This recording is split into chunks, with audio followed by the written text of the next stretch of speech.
They say the morning you sign divorce papers is supposed to feel like an ending, like closing a chapter you'll never have to read again. But what if I told you that morning was actually the beginning? The moment I triggered a plan so calculated, so precise, that my ex-husband's arrogance became the very weapon that destroyed him. I couldn't believe I was capable of it, honestly. The truth is, while Marcus thought he was parading his victory, buying his mistress a Rolls-Royce the same afternoon he humiliated me in court, I was 3 steps ahead, watching his credit cards decline in real time. Betrayal teaches you things about yourself you never wanted to know, like how much documentation you can gather in 18 months, how cold justice can feel when it's executed perfectly, and how shocking it is to realize the person who cheated and lied to you for years never saw you as a threat. Infidelity wasn't just about another woman. It was about stolen money, hidden assets, and a man so convinced of his own brilliance that he forgot I had a brain too. What happened next wasn't revenge in the messy, emotional sense. It was surgical, legal, and absolutely devastating. The secret I kept while he mocked me? My name was still legally attached to the accounts he used daily, and legally, that was enough to freeze the arteries of his lifestyle. Then the dominoes started falling, and the man who promised to leave me broke, discovered what it really means to lose everything. This is the story of how silence became my strongest weapon, how karma arrived with courtroom documentation, and how the woman he exposed and shamed rebuilt herself into someone he could never touch again. I signed my name on those divorce papers with a hand that didn't shake. Not anymore. My name is Ashley, and Marcus always underestimated how well I understood numbers. The Manhattan courthouse felt colder than I expected, like the air itself knew what was about to unfold. My ex-husband, Marcus, stood across from me with that smug grin I'd grown to despise, whispering loud enough for me to hear, "Good luck surviving without my money, sweetheart." The betrayal had already happened months ago, but this morning, watching him mock my dignity like I was some desperate fool, something inside me clicked into place. I couldn't believe I'd spent 7 years building a life with a man who saw me as nothing more than an accessory to his empire. He leaned back in his chair, arms crossed, radiating the kind of arrogance that only comes from someone who thinks they've already won. "You'll be crawling back within a month," Marcus said, his voice dripping with condescension, and I could see his lawyer smirking beside him. The humiliation was designed to break me, to make me feel small and worthless in front of strangers who didn't know the truth. But what Marcus didn't realize, what he couldn't possibly understand, was that I'd spent the last 18 months quietly becoming someone he'd underestimated. I wasn't the same woman who'd caught him cheating, who'd been backstabbed by the man who promised me forever. I wasn't just protecting myself, I was protecting the stability my 14-year-old daughter deserved. Every withdrawal, every suspicious transfer, every late-night business dinner that smelled like perfume I didn't wear, I'd documented it all. While he thought I was playing the role of the heartbroken wife, I was building a case, tracking his financial misconduct with the precision of an accountant hunting fraud. The spreadsheet on my laptop had become my lifeline, a roadmap to justice that he never saw coming. Revenge isn't loud or messy when you do it right. It's silent, calculated, and absolutely devastating. And as I stood up from that table, gathering my purse and my composure, I knew the real story was just beginning. Marcus didn't even watch me leave. He was too busy texting his mistress, Vanessa, probably planning their celebration lunch. The infidelity had been going on for over 2 years, and she'd gotten comfortable playing the role of the woman who won. I walked down those courthouse steps with my head high, feeling the winter sun on my face, and I didn't look back once. Self-worth isn't something someone can give you or take away. It's something you reclaim, piece by piece, even when they've tried to destroy it. And I was about to show him exactly what dignity looks like when it fights back. My phone buzzed in my pocket the second I reached the sidewalk. A text from Mr. Brennan, my lawyer, asking if it was done. I typed back 3 words. "Papers are signed." That was the trigger, the confirmation he'd been waiting for, and I could almost feel the gears starting to turn on the other end. The truth was, I didn't let emotion drive the decision anymore. It was about strategy, about making sure Marcus understood that underestimating me was the biggest mistake of his life. Karma doesn't always arrive on schedule, but when it does, it's ruthlessly efficient. I climbed into my car and sat there for a moment, letting the weight of the morning settle around me. The shocking part wasn't that our marriage had ended, it was that I'd managed to keep my plan hidden for so long, playing the part of the wounded spouse while building a fortress of evidence. What Marcus didn't understand was that the agreement we'd just signed was only a preliminary settlement framework. The final judgment and asset transfers wouldn't be immediate, which meant my legal position on the accounts remained intact for now. Marcus thought today was his victory lap, the moment he'd get to parade his new life in front of me without consequence. But what he didn't know, what would soon unravel in the most public way possible, was that vengeance had already been set in motion, and there was no stopping it now. I was barely 3 blocks away from the courthouse when my phone lit up with a notification. Marcus had posted on social media. My stomach turned as I pulled over to look, and there it was, a photo of him and Vanessa, her hand on his chest, both of them grinning like they'd just won the lottery. The caption read, "New chapter, new adventures. Taking my queen to get her dream car today. Nothing but the best." The lied promise of our vows felt like a joke now, watching him publicly celebrate the woman he'd cheated with while our marriage was still warm in its grave. I couldn't believe the audacity, the sheer disrespect of flaunting his infidelity before the ink on our divorce papers had even dried. But it got worse. Because Marcus wasn't just posting for attention, he was making a statement. Within minutes, mutual friends started texting me screenshots of his stories. Him and Vanessa outside a luxury car dealership on Park Avenue, her squealing with excitement, him announcing to the camera that he was buying her a Rolls-Royce this afternoon. The backstabbed feeling hit me all over again, not because I wanted his money, but because he was using this purchase as a weapon, a public victory lap designed to humiliate me. He wanted everyone to see that he'd moved on, upgraded, and that I was nothing but a footnote in his success story. The family drama he was creating wasn't accidental. It was calculated, meant to strip away whatever dignity I had left. Vanessa's voice came through in one of the videos, high-pitched and giddy. "Babe, are you serious? A phantom? Today?" And Marcus, ever the showman, replied with that cocky laugh I used to find charming. "Anything for you, baby. We're getting it today. Cash, credit, whatever clears fastest." The betrayal of watching him promise her the world, the same world he'd built with my support, my sacrifices, my unpaid labor keeping his life running smoothly, felt like acid in my chest. But I didn't cry, didn't scream into the void of my car. Instead, I felt something colder settle over me. Certainty. Because while Marcus was performing for an audience, he had no idea the performance was about to be cut short. The revenge I'd been planning wasn't about matching his pettiness or stooping to his level. It was about reclaiming what was rightfully mine. Every dollar he was about to spend on that car, every swipe of those credit cards he thought were untouchable, was built on marital assets he'd tried to hide. The payback wasn't going to come from me shouting or making a scene. It was going to come from the legal system he'd arrogantly assumed would never touch him. Justice doesn't always look like courtroom drama. Sometimes it looks like a declined credit card in front of the woman you're trying to impress. I sat in my car, watching the city move around me, and allowed myself a small, private smile. Marcus thought today was about showing the world he'd won, that he'd escaped our marriage unscathed and wealthier than ever. But what he didn't realize, what he couldn't possibly fathom, was that I'd been 3 steps ahead this entire time. My name was still legally attached to the accounts he used daily, and my attorney had already prepared emergency filings to lock everything the moment the papers were signed. The shocking truth was about to reveal itself in the most public, humiliating way imaginable, and I wouldn't even have to be there to see it. All I had to do was wait. My phone buzzed again, this time with a message from Mr. Brennan. Confirmed. Heading to the location now. "Are you ready?" I typed back without hesitation. More than ready.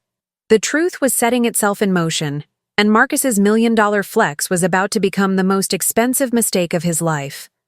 Karma was no longer a concept I hoped for. It was a plan I'd executed with precision, and the curtain was about to rise on the real show. The thing about being underestimated is that it gives you power people don't see coming. While Marcus spent the last 2 years parading Vanessa around like some prize he'd earned, I was sitting at our kitchen table every night, building a case that would dismantle everything he thought he'd hidden. The betrayal had opened my eyes in ways I never expected. I started noticing the withdrawals that didn't match his explanations, the wire transfers to accounts I'd never heard of, the business expenses that seemed more personal than professional.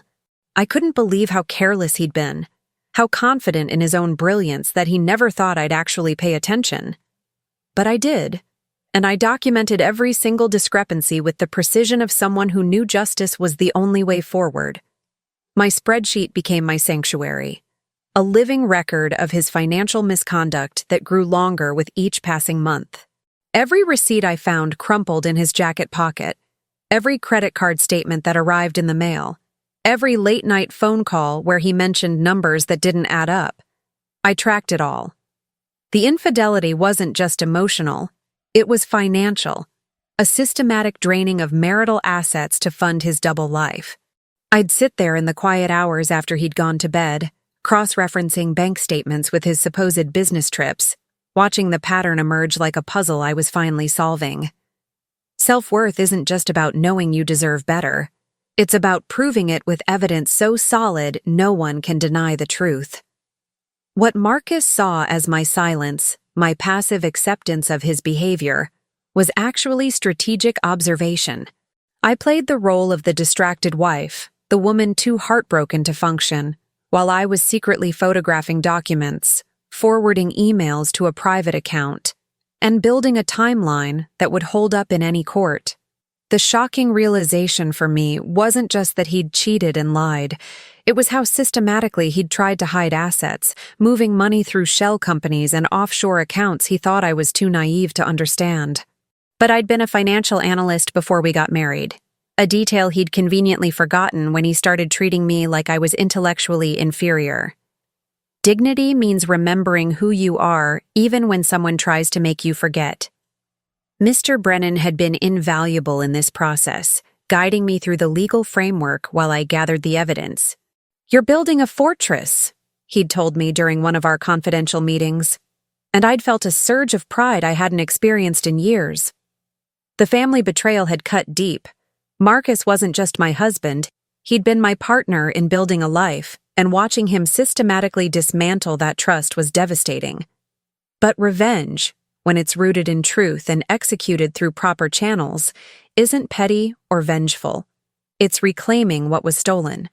And every night I spent updating that spreadsheet was another brick in the wall that would eventually corner him. The hardest part wasn't the work. It was the waiting, the performance of normalcy while knowing what was coming. I'd smile at dinner parties, play the gracious host when his business partners visited, even wish Vanessa well when she'd occasionally show up at events on his arm before the divorce was finalized. The humiliation of those moments could have broken me, but instead they fueled my resolve. I knew something they didn't, that every arrogant word, every dismissive gesture, every assumption that I was too weak or too stupid to fight back was being archived. The truth has a way of surfacing when you give it the right foundation, and I'd spent 18 months building that foundation stone by stone. By the time we sat in that courthouse this morning, Marcus thought he was walking into his freedom, his fresh start unburdened by the wife he'd outgrown. But what he was actually walking into was a trap of his own making, built from the evidence he'd carelessly left behind and the woman he'd foolishly underestimated. The backstabbed feeling had transformed into something sharper, something more purposeful. The knowledge that vengeance executed through the law isn't just satisfying, it's permanent. And as I confirmed with Mr. Brennan that the papers were signed, I knew the silent preparation was about to become very, very loud. The moment I sent that text to Mr. Brennan, "Papers are signed." I felt the shift, like releasing a stone into water and watching the ripples expand. Those 3 words were the trigger we'd been waiting for, the green light that set everything else in motion. I sat in my car outside a coffee shop a few blocks away, hands steady on the steering wheel, and allowed myself to feel the weight of what was about to happen. The betrayal had stolen so much from me, my trust, my peace, years of my life I'd never get back. But this moment, this confirmation, was mine. Justice doesn't always announce itself with fanfare. Sometimes it starts with a simple text message that changes everything. Mr. Brennan's response came through almost immediately. Received. Phase 1 initiating now. Stay available but stay away from the location. I knew what that meant. He was already mobilizing, making calls, filing motions, activating the legal machinery we'd spent months preparing. The truth was about to collide with Marcus's fantasy world, and I wouldn't even have to lift a finger. Revenge, when it's done right, doesn't require your presence. It works on your behalf, dismantling lies with documentation and evidence that can't be argued away. I couldn't believe how calm I felt, how ready I was to watch the dominoes start falling. The plan had always been precise, timed to the exact moment when Marcus would feel most invincible, most untouchable. He was riding high on the courthouse victory, already mentally counting the money he thought he'd hidden, already imagining his life with Vanessa funded by assets he'd lied about and concealed. The infidelity had been bad enough, but the financial deception, the systematic theft of what we'd built together, that was what made this necessary. Karma isn't random. It's the consequence of choices, and Marcus had made his choices with the arrogance of someone who thought he was smarter than everyone else. Today, he was about to learn how wrong he'd been. I ordered a coffee and sat by the window, watching people rush past on the sidewalk.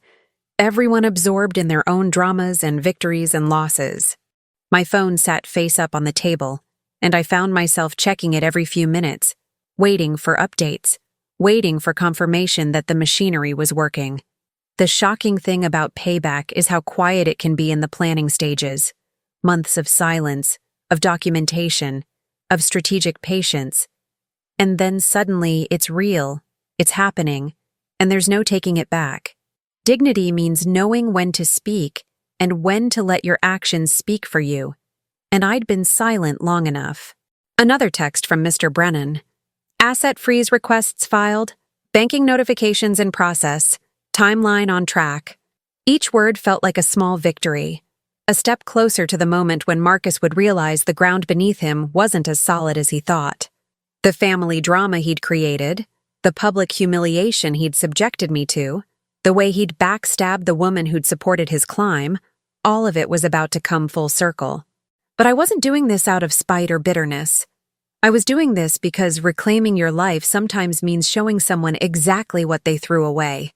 I finished my coffee slowly, savoring the bitter warmth, and checked my watch. By now, Marcus and Vanessa were probably at the dealership, probably already eyeing that white Rolls-Royce Phantom he'd been bragging about online. He had no idea that across town, legal documents were being filed, that bank notifications were being sent, that the credit cards he planned to use were about to become worthless pieces of plastic. The truth was in motion now, unstoppable and inevitable. And all I had to do was wait for the phone call that would confirm what I already knew. Vengeance, when it's built on evidence and executed through proper channels, doesn't just wound, it devastates completely. I wasn't supposed to go to the dealership. Mr. Brennan had been clear about keeping my distance. But when I saw Marcus's location update pop up on his public social media story, something pulled me there anyway. I stayed across the street at first, watching through the floor-to-ceiling windows, but when I saw them walk inside, I made a decision. The Park Avenue Rolls-Royce showroom gleamed like a temple to excess, all glass and marble and vehicles that cost more than most people's homes. I slipped on sunglasses and a scarf, walked in like I belonged there, just another wealthy New Yorker browsing for her next indulgence. The betrayal had taught me how to blend in, how to observe without being seen, and today I needed to witness this moment for myself. I couldn't believe I was actually doing this, putting myself in the same space as Marcus and Vanessa. But justice sometimes requires you to watch the truth unfold in real time. The showroom was cathedral quiet, the kind of silence that only exists in places where money talks louder than words. A white phantom sat in the center like a wedding cake, pristine and ridiculous and exactly the kind of statement Marcus would want to make.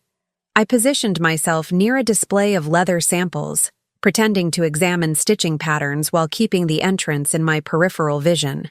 Security cameras dotted the ceiling. I'd already counted 4, and the exits were clearly marked, 2 in front and 1 emergency door in back. The shocking thing about planning revenge is how detail-oriented you become, how every element matters when you're orchestrating someone's downfall. Dignity isn't about making scenes. It's about being present for the moments that matter. The sales associate, a polished woman named Catherine, according to her name tag, was showing another couple a silver ghost when Marcus and Vanessa approached from the other side of the showroom. Marcus walked with his chest puffed out, wearing that charcoal suit he saved for important occasions, and Vanessa followed in heels so high she wobbled slightly. The infidelity was on full display, her hand possessively on his arm, both of them radiating the smug confidence of people who thought they'd gotten away with something. My heart hammered against my ribs, but I kept my face neutral, my body language relaxed. Just another customer lost in the luxury of it all. Self-worth means knowing you don't need to announce your presence to have power. Marcus made a beeline for the white phantom, and I watched Vanessa's eyes go wide with manufactured delight. "Oh my God, baby, it's perfect!" she squealed, loud enough that Catherine and the other sales associate, a man in his 50s, both looked over. The family betrayal felt fresh all over again, watching him play the generous boyfriend, the successful man who could afford to drop $500,000 on a car without blinking. But what they didn't know, what made my pulse steady instead of racing, was that the credit cards in his wallet were already dead, already frozen by emergency motions filed just an hour ago. Karma was in the building, dressed in a tailored suit and carrying documentation that would shred his performance to pieces. I moved to a different section of the showroom, pretending to admire a vintage model while keeping them in my line of sight. Marcus was already talking numbers with the male associate, gesturing confidently, while Vanessa took selfies inside the Phantom like she owned it. The humiliation I'd felt this morning in the courthouse was transforming into something else. Anticipation, certainty, the cold satisfaction of watching someone walk into a trap they'd built themselves. The truth was, moments away from exploding, and I was positioned perfectly to see every second of it. Backstabbed, lied to, cheated on. All of those wounds were about to be repaid in the currency Marcus understood best. Public embarrassment and financial ruin. The sales associate pulled out a payment terminal, and Marcus reached for his wallet with the casual confidence of someone who'd never been declined in his life. Vanessa leaned against the car, scrolling through her phone, probably already posting about her gift before it was even purchased. I pretended to examine a brochure, my hands perfectly steady, my breathing controlled. This was it. The moment when silence and preparation collided with arrogance and assumption. Vengeance doesn't need an audience, but sometimes, just sometimes, it's shocking how satisfying it is to witness the exact second when someone realizes they've lost everything. The first card declined so quietly I almost missed it. Marcus handed over his black American Express, the one he always bragged about having no limit, and the sales associate swiped it through the terminal with practiced efficiency. A pause, then a small beep, and the man's professional smile tightened just slightly. "Let me try that again, sir," he said, his voice still smooth but with a thread of uncertainty creeping in. I watched from behind a display of customization catalogs as Marcus waved his hand dismissively, completely unbothered, still riding the high of his supposed victory. The betrayal he'd inflicted on me was about to become his own experience, and I couldn't believe how perfectly the timing was unfolding. "Sometimes these machines are temperamental," Marcus said with a laugh, pulling out a platinum visa and handing it over like he had an endless supply. Vanessa was still inside the Phantom, adjusting the rearview mirror and recording videos for her social media, completely oblivious to the shift happening at the payment desk. The second swipe took longer. the terminal processing and processing before delivering the same result, declined. The sales associate's expression changed from professional courtesy to mild concern, and I saw him glance toward Catherine, who'd stopped mid-conversation with her own clients to watch. The shocking reality was setting in for everyone in that showroom except Marcus, who still thought this was just a technical glitch he could throw money at. "That's strange," the associate said carefully, his tone now carrying the weight of someone delivering bad news to a person who doesn't want to hear it. "Would you like to try another form of payment?" Marcus's confident facade cracked just slightly, a tightness around his eyes, a flush creeping up his neck. But he recovered quickly, pulling out a third card, this one a gold MasterCard I recognized from our marriage. "This one's linked to my primary business account," he said, his voice a little sharper now, a little more defensive. Vanessa finally looked up from her phone, sensing something was wrong, her smile faltering as she climbed out of the car. The infidelity that had seemed so glamorous, so consequence-free, was about to collide with the truth I'd been building for 18 months. The third decline was the loudest, not in volume, but in impact. The terminal beeped, the associate's face fell, and suddenly the entire showroom seemed to focus on the man who'd walked in with such arrogance. "Sir, I'm afraid this card has also been declined," the associate said, his voice dropping to a near whisper, trying to preserve Marcus's dignity in a situation that had none left to preserve. Other customers were staring now, including a couple near the entrance who'd stopped mid-conversation to watch the scene unfold. The humiliation was palpable, thick in the air like smoke, and I felt something dark and satisfied bloom in my chest. Justice doesn't always look like a courtroom victory. Sometimes it looks like a man standing in front of his mistress, unable to pay for the symbol of his supposed success. Marcus's face went from flushed to pale, his hands fumbling as he pulled out his phone, probably checking his banking app, probably seeing notifications he couldn't understand. "This doesn't make sense," he muttered, more to himself than anyone else, scrolling frantically through screens. Vanessa stepped closer, her voice a hiss of confusion and embarrassment. "What's going on?" "I thought you said—" But whatever she thought he'd said didn't matter anymore. The lied promises, the false confidence, the assumption that he'd successfully hidden assets and escaped our marriage unscathed. All of it was crumbling in real time. Karma had arrived right on schedule, dressed as 3 declined credit cards and a showroom full of witnesses. The sales associate stepped away for a moment, making a quiet phone call while Marcus stood frozen, staring at his phone. When the associate returned, his expression had shifted to something more formal, more cautious. "Sir, I apologize for the inconvenience. Would you mind calling your bank? There seems to be an issue that requires direct communication." Marcus nodded curtly, his jaw tight, and stepped away from Vanessa to make the call. I could see him from where I stood, could watch the color drain from his face as he spoke in increasingly frantic tones. "What do you mean, primary account holder?" he demanded, his voice rising. "What do you mean, freeze request? Legal notification?" The truth was about to expose him in front of everyone, and the backstabbed feeling I'd carried for 2 years was finally being repaid. I watched as Marcus pressed the phone closer to his ear, listening to something that made his entire body go rigid. Then, in a voice barely above a whisper but loud enough for me to catch, he said, "Ashley, that's impossible. She doesn't have that authority." But the bank representative on the other end must have corrected him, must have explained that yes, legally, I did. Vengeance tastes sweeter when you don't have to say a single word. Marcus stared at his phone after the call ended, his face cycling through confusion, disbelief, and then something darker, a creeping understanding that was slowly, horrifically clicking into place. The betrayal he'd orchestrated so carefully was being mirrored back at him, and I watched from my corner of the showroom as the truth began to dawn. I couldn't believe how satisfying it was to see the exact moment his arrogance transformed into panic. The sales associate approached cautiously, offering a business card. "Perhaps once everything is sorted with your bank, sir, we can revisit the purchase." But Marcus wasn't listening anymore. Vanessa grabbed his arm, her voice shrill with rising hysteria.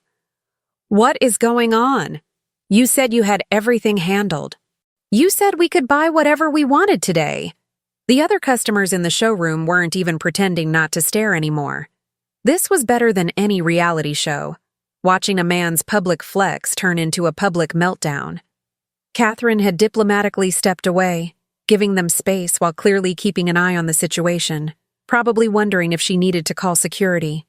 The infidelity that had seemed so powerful, so liberating for them, was now exposed as the fragile fantasy it had always been.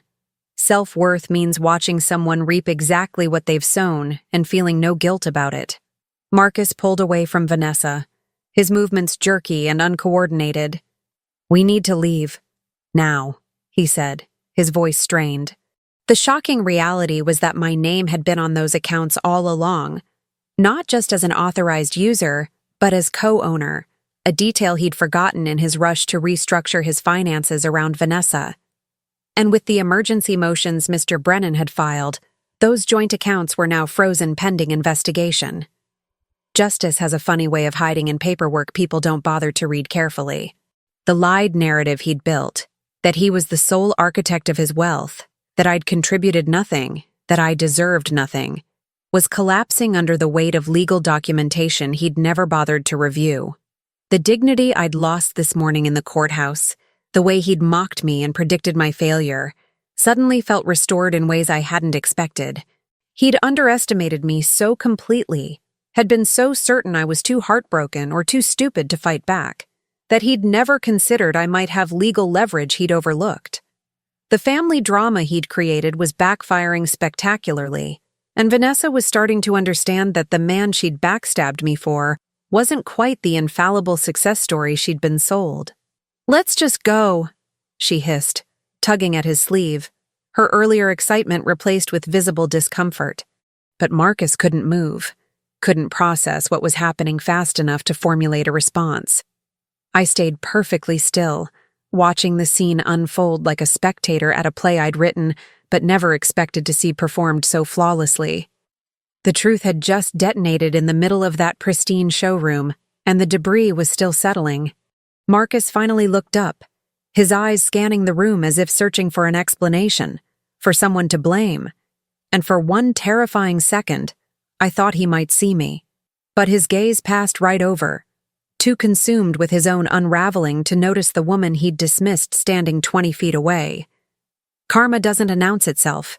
It simply arrives, cold and implacable, and leaves vengeance in its wake.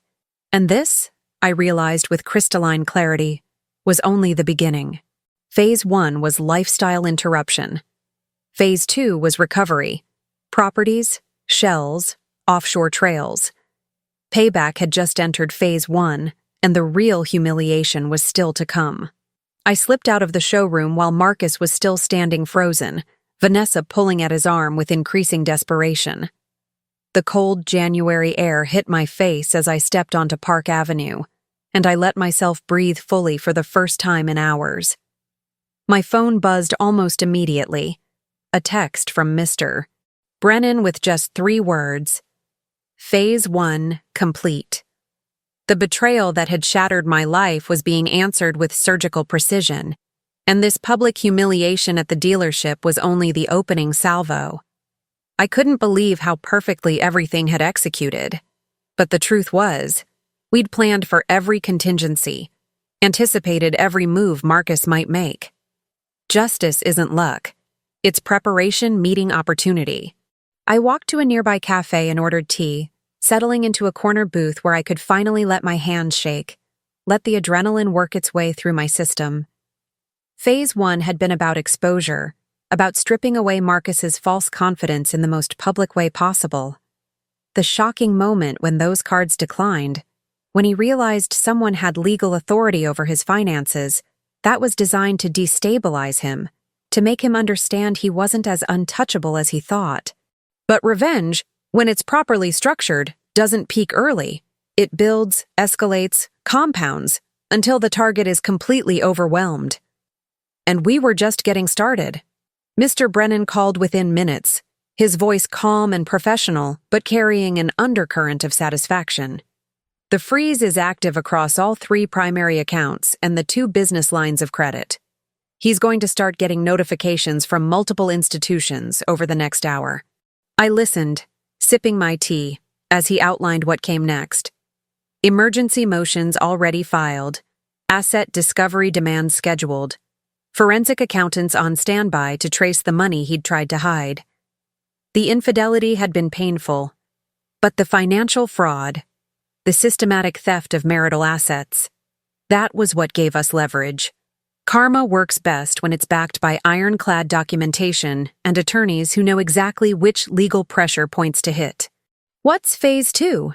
I asked, though I already knew the answer from our previous discussions. "We go after the properties," Mr. Brennan replied, and I could hear papers rustling in the background. "The Hamptons house, the investment properties in Brooklyn, the offshore accounts he thinks are invisible. We're filing liens, demanding full disclosure, and requesting an emergency hearing to prevent asset dissipation." The words felt powerful, almost physical, like weapons being loaded and aimed. The lied version of our financial situation that Marcus had presented in initial divorce filings was about to be torn apart line by line, and the judge who'd signed off on the preliminary agreement was going to see exactly how he'd been deceived. Self-worth sometimes means watching the system work the way it's supposed to, protecting the people who tell the truth. I finished my tea and stared out the window at the city moving past. Taxis honking, people rushing, the oblivious machinery of New York continuing while my entire world realigned itself. The family betrayal had felt so isolating when it was happening, like I was the only person who'd ever been backstabbed this thoroughly, this cruelly. But Mr. Brennan had assured me that Marcus's behavior fit a pattern, that men like him always underestimated their wives, always assumed emotions would override strategy. "He thought you'd cry and accept whatever he offered," Mr. Brennan had told me weeks ago. "He never considered you might document everything and build a case that would bury him." And he'd been right. Marcus had never seen me coming. My phone buzzed again, this time with a notification that our court date had been moved up due to the emergency motions. 2 weeks from now, we'd be back in front of a judge, but this time the narrative would be completely different. This time, I'd have evidence, testimony, expert analysis, and a legal team that knew exactly how to present the truth. The humiliation Marcus had subjected me to this morning would pale in comparison to what was coming, not because I was cruel, but because vengeance rooted in facts is unstoppable. Dignity means letting the truth speak for itself, and the truth was about to get very, very loud. Phase 1 was complete, but the real devastation, the kind that dismantles someone's entire empire, was just beginning to take shape. The emergency motions hit Marcus's world like a controlled demolition, and I watched the fallout unfold from a distance, receiving updates from Mr. Brennan every few hours. Within 48 hours of that afternoon at the dealership, legal documents were being served at his office, his attorney's office, and even at the apartment he shared with Vanessa.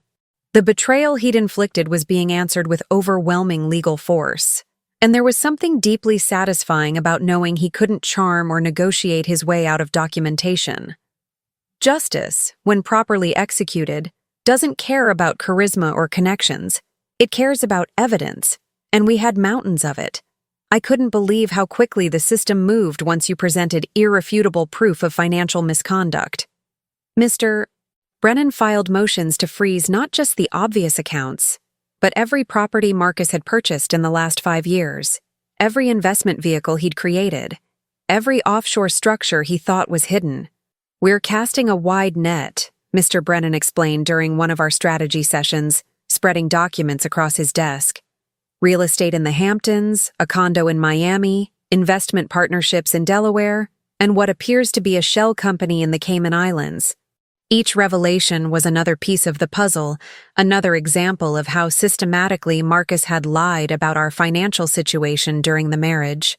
The infidelity had been personal, but this was criminal adjacent, the kind of asset concealment that judges took very seriously. The court granted our emergency request within 72 hours, and suddenly Marcus found himself locked out of accessing funds he'd assumed were untouchable. His business partners started receiving notifications. His bank accounts were frozen pending forensic review, and liens were placed on properties he'd tried to transfer into Vanessa's name just weeks before our divorce papers had been signed. The shocking speed of it all was intentional. We'd wanted to prevent him from moving assets, from creating new shells, from doing any further damage. Revenge isn't about dragging things out. Sometimes it's about moving so fast your opponent can't react. And Marcus, accustomed to being 3 steps ahead of everyone, suddenly found himself 10 steps behind. I received a call from a mutual friend, someone who'd remained neutral during the divorce, telling me that Marcus had shown up at his office in a panic, demanding recommendations for attorneys who specialized in asset protection. He looked terrible, she said, her voice low and conspiratorial. Like he hadn't slept in days. He kept saying someone was trying to destroy him, that his ex-wife had somehow gotten control of his accounts. The backstabbed feeling he was experiencing was a mirror of what he'd done to me, except his version came with legal consequences that compounded daily. Karma doesn't just repay the emotional debt, it calculates interest, and the bill was coming due faster than he could comprehend. The forensic accountants Mr. Brennan hired were ruthless in their efficiency, tracing money through corporate structures that Marcus thought were impenetrable. Every suspicious transfer, every cash withdrawal over $10,000, every payment to Vanessa disguised as business expenses. It all got documented, categorized, and prepared for court presentation. The family drama I'd endured in silence was transforming into a legal case study in marital asset dissipation. Self-worth means understanding that you don't have to accept being stolen from, that there are systems in place to protect people who've been cheated financially as well as emotionally, and those systems, when activated by someone with documentation and determination, are devastatingly effective. By the end of the first week, Marcus had burned through 2 different attorneys, both of whom apparently told him the same thing. His position was nearly indefensible given the evidence against him. The properties he'd purchased for Vanessa, the luxury purchases charged to business accounts, the offshore transfers that coincided with our marriage deteriorating, all of it painted a picture of someone who'd systematically stolen from the marital estate. The truth was catching up with him at a speed he couldn't outrun, and the humiliation of the dealership was being replaced by something far worse. The slow, grinding realization that vengeance executed through the legal system doesn't stop until it's extracted everything owed. Justice was no longer an abstract concept I hoped for. It was a machine in motion, and Marcus was caught in its gears. Payback, I realized, doesn't need to be loud to be absolutely devastating.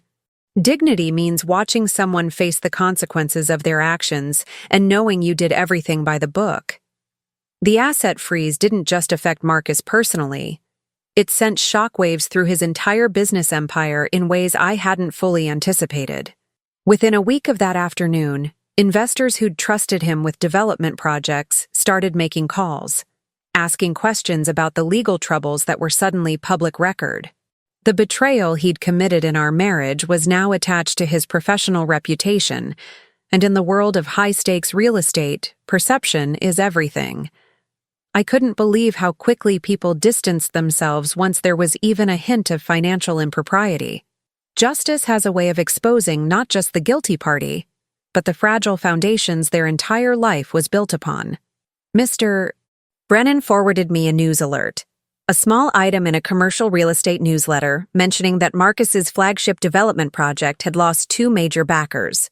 When your personal assets are frozen pending fraud investigation, institutional money runs, Mr. Brennan explained during our call. They don't care if you're eventually cleared. They care about risk management, and right now Marcus is radioactive. The shocking speed of the collapse was almost surreal. One moment he was the golden boy of Manhattan real estate, the next, he was toxic. Revenge doesn't always require you to destroy someone. Sometimes you just have to expose the truth and let their own house of cards do the rest. His banks tightened credit lines overnight, calling in loans that had seemed secured just days earlier. Business partners who'd enthusiastically shaken his hand at charity galas were now avoiding his calls, distancing their companies from his projects.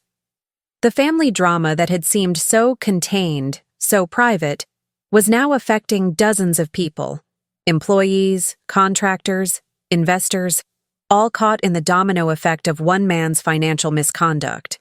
The infidelity with Vanessa had seemed like a personal issue, but the asset concealment, the fraud, the systematic theft of marital funds, that was the kind of thing that made headlines and destroyed professional networks. Karma doesn't discriminate. It takes down everything connected to the source. I heard through the grapevine that Marcus had fired his entire accounting team, desperately searching for someone to blame, someone who could explain how his finances had gotten so exposed. But the truth was simpler than he wanted to admit. He'd gotten sloppy, arrogant, convinced that no one would ever look closely enough to see the patterns. The lied financial statements, the offshore accounts, the shell companies, all of it was designed to hide assets from me. But it also raised red flags with regulatory bodies once it became part of a court case. Self-worth means understanding that you don't need to actively destroy someone.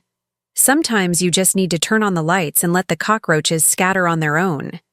The construction project he'd been so proud of, a luxury condo development in Brooklyn, ground to a halt when contractors demanded payment up front, no longer trusting that his company could honor its commitments.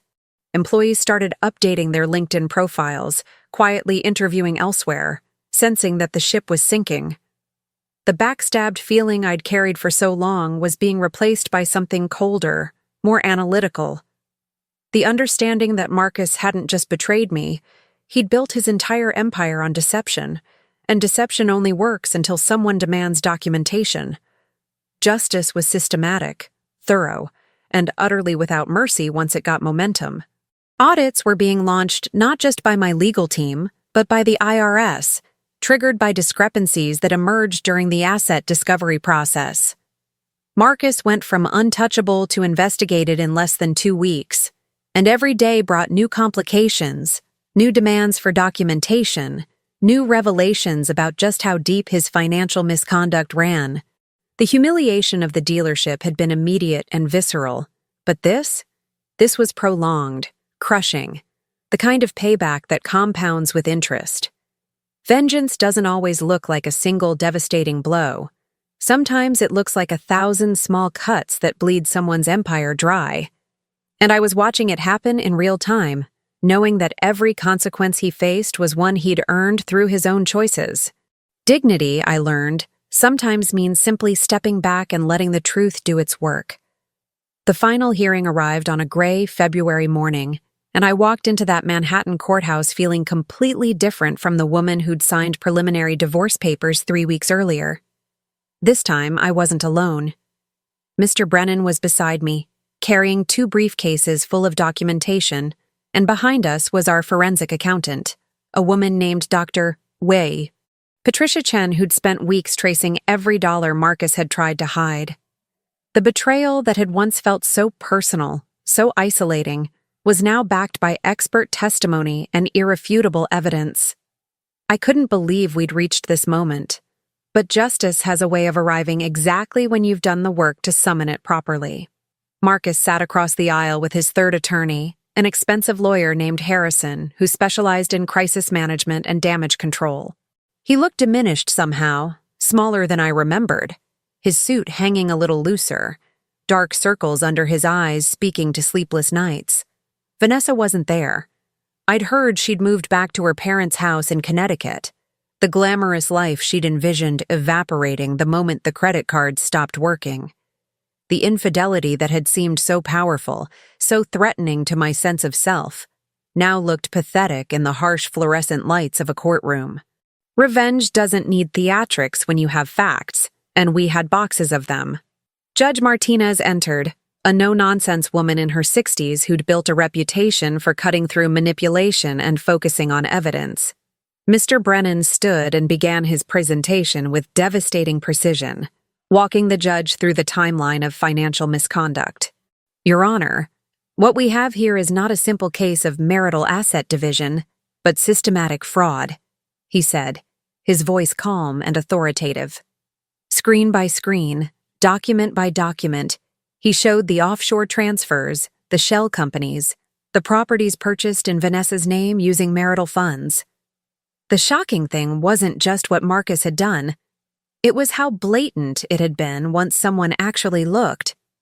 Truth has a weight to it that lies can never match. Doctor. Chen took the stand next, and her testimony was clinical, precise, utterly damning. She traced $370,000 through 4 different corporate entities, all leading back to accounts Marcus controlled. She showed wire transfers that coincided with trips he'd claimed were business expenses, but were actually romantic getaways with Vanessa. The family betrayal was quantified in spreadsheets and bank statements, transformed from emotional pain into financial evidence that even Marcus's expensive attorney couldn't dispute. Self-worth means watching experts validate what you knew all along, that you weren't crazy, weren't paranoid, weren't imagining the theft happening right under your nose. Marcus's attorney tried to argue that the asset transfers were legitimate business restructuring, that my claims were exaggerated by a bitter ex-spouse. But Judge Martinez interrupted him mid-sentence. "Counselor, I've reviewed the evidence. Unless you can explain why your client purchased a Miami condominium in his girlfriend's name using funds from a joint marital account, I suggest we move past the theatrics." The courtroom went silent, and I saw Marcus sink lower in his chair, the humiliation complete and total.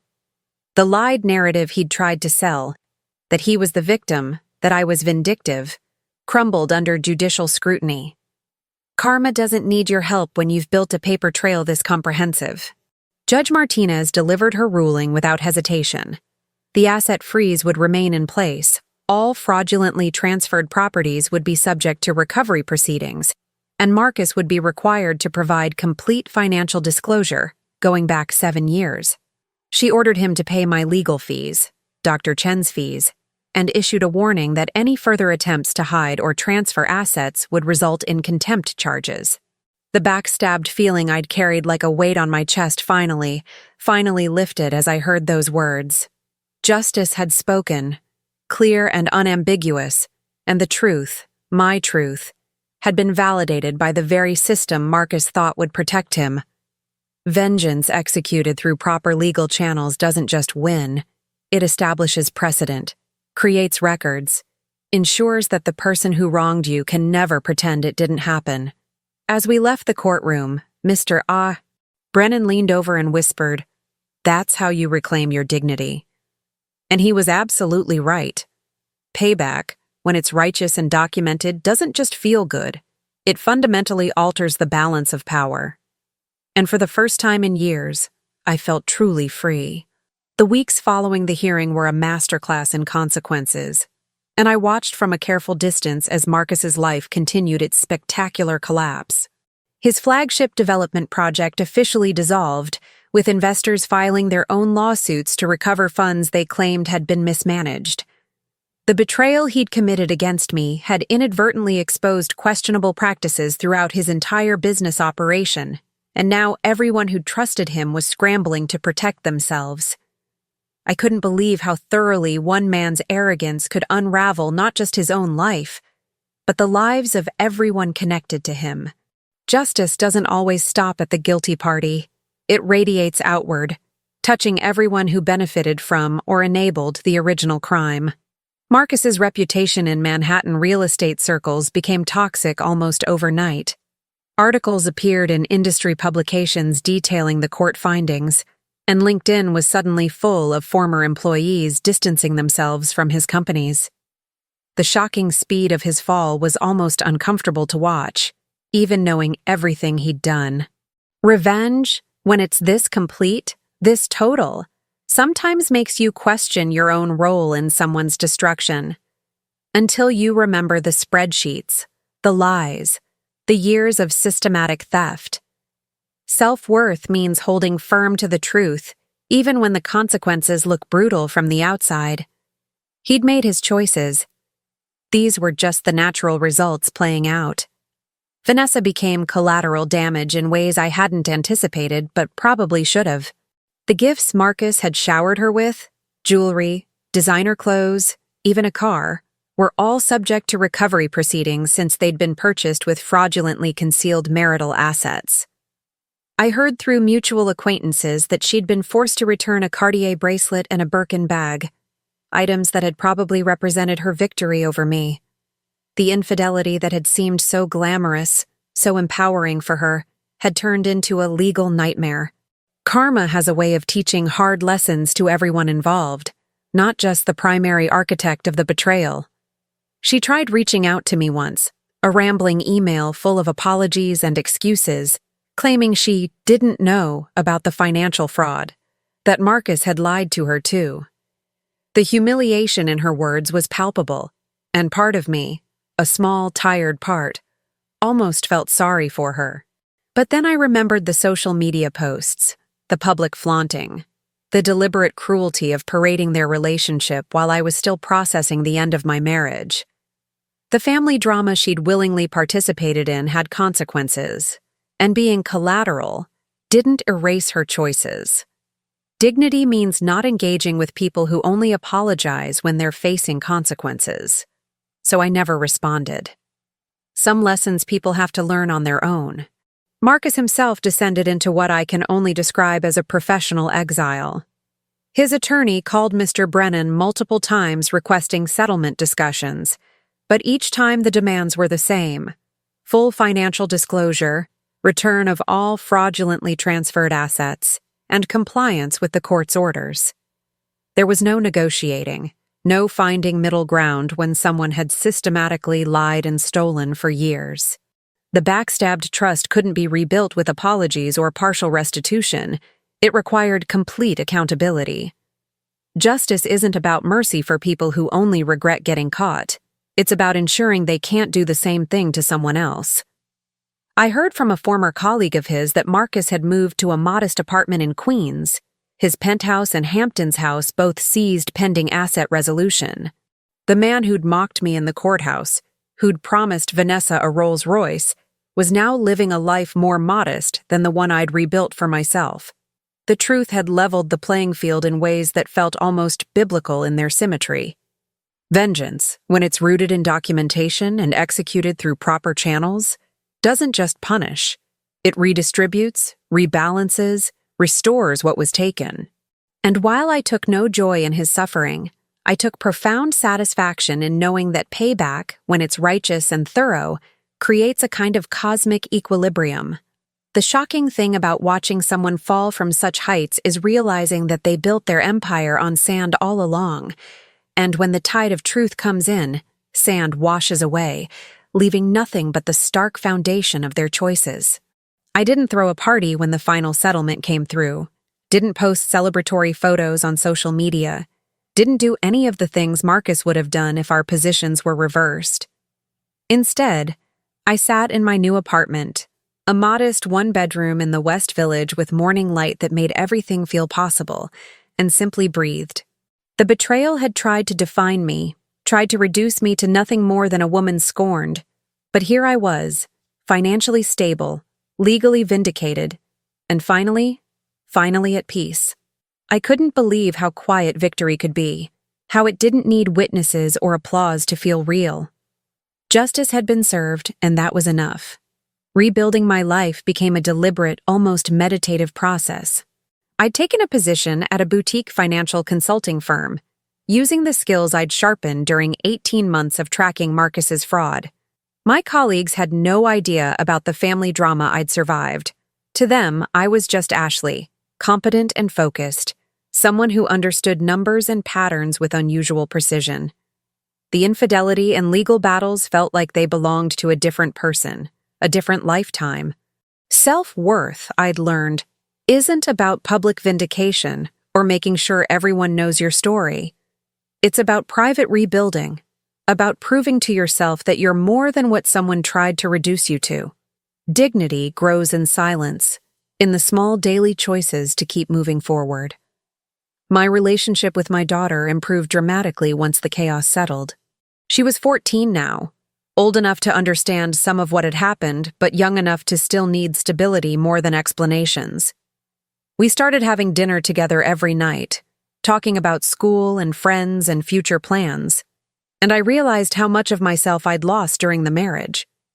How much energy I'd spent managing Marcus's ego instead of being fully present for her.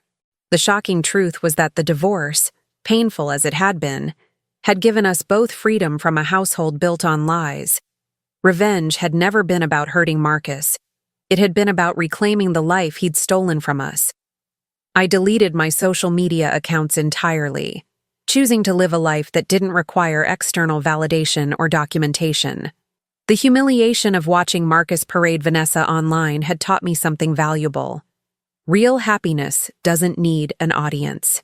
My mornings became sacred. Coffee, journaling, sometimes yoga, always quiet time before the world demanded my attention. The backstabbed version of myself would have been obsessed with what Marcus was doing, whether he was suffering enough, whether Vanessa regretted her choices. But the woman I'd become understood that other people's consequences were their own to bear. Karma had done its work. My job was to build something new. Mr. Brennan and I met for lunch occasionally, maintaining a friendship that had emerged from professional collaboration. "You were one of the most prepared clients I've ever had," he told me during one of those meetings, raising his coffee cup in a small toast. "Most people let emotion override strategy. You did both. You felt everything, but you never let it stop you from documenting the truth." His words meant more than any courtroom victory because they validated the hardest part, that staying silent and strategic while being systematically lied to and cheated on had required a kind of strength I didn't know I possessed. Justice isn't just about the outcome, it's about who you become in the process of fighting for it. A year after that gray morning in the courthouse, I was walking through Central Park when I saw them, Marcus and Vanessa, sitting on a bench, having what looked like an intense conversation. She was crying. He looked exhausted. For a moment, I considered turning around, avoiding the awkwardness of a chance encounter. But then I realized something profound. I didn't need to avoid them because I wasn't afraid anymore. The betrayal didn't have power over me, and their presence didn't diminish my peace. I walked past without acknowledging them, and neither looked up. Vengeance had transformed into indifference, which is perhaps the truest form of freedom. The truth had set me free, not in some abstract philosophical way, but literally. I'd faced the worst someone could do to me, documented it, fought back through proper channels, and emerged not just intact, but stronger. Self-worth, dignity, justice. These weren't just words anymore. They were the foundation of the life I'd rebuilt, brick by brick, choice by choice. And that quiet, unremarkable morning in Central Park, walking past my past without breaking stride, felt more like victory than any courtroom ruling ever could. Payback had been about balance, freedom was about transcendence, and I was finally, beautifully free. So here's what I need to know from you. Have you ever been in a situation where someone underestimated you so completely that their arrogance became their downfall?